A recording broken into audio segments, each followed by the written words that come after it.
राज्याच्या विधिमंडळात भारत माता की जयचा मुद्दा चांगलाच गाजला।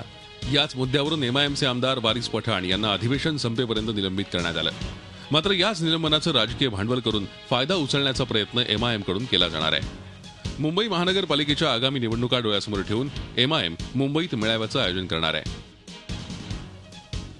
मुस्लिम तरुणांना पक्षाशी जोडणार, महाराष्ट्र आणि मुंबई कार्यकारिणीत बदल, ओबीसी बंधूंच्या सभेचं आयोजन।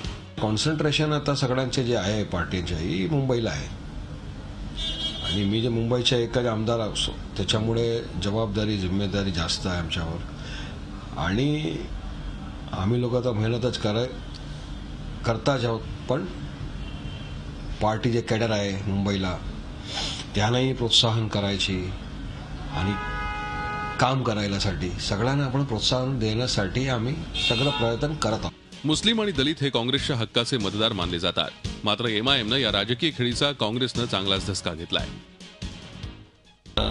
मूळ विषयापासून डायव्हर्ट करण्याकरता भाजप आणि एमआयएम या दोघांनी मिळून चालवलेला प्रयत्न आहे। एमआयएम आणि भाजप एकाच नाण्याच्या दोन बाजू आहेत। दोघांची भूमिका एवढीच आहे की मतांचं ध्रुवीकरण झालं पाहिजे।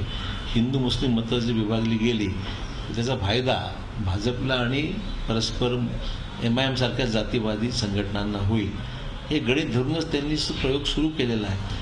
मुस्लिम मतदारांना आकर्षित करून एमआयएमनं विधानसभेत 2 आमदार पाठवले आहेत। आता मुस्लिमांसोबतच दलित मतदारांनाही आकर्षित करून नवी राजकीय खेळी करण्याचा प्रयत्न एमआयएम करत आहे। आगामी मुंबई महापालिकेच्या निवडणुकीच्या पार्श्वभूमीवर एमआयएमच्या राजकीय खेळीनं अन्य राजकीय पक्ष अस्वस्थ झाले।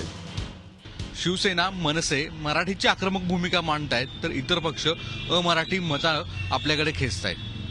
पुढच्या काळामध्ये मात्र हिंदू आणि इतर धर्म असा वाद निर्माण झाला तर मात्र वेगळं चित्र होणार आहे।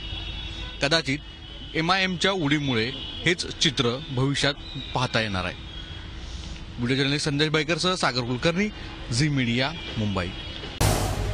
झी 24 तास रहा एक पाऊल पुढे।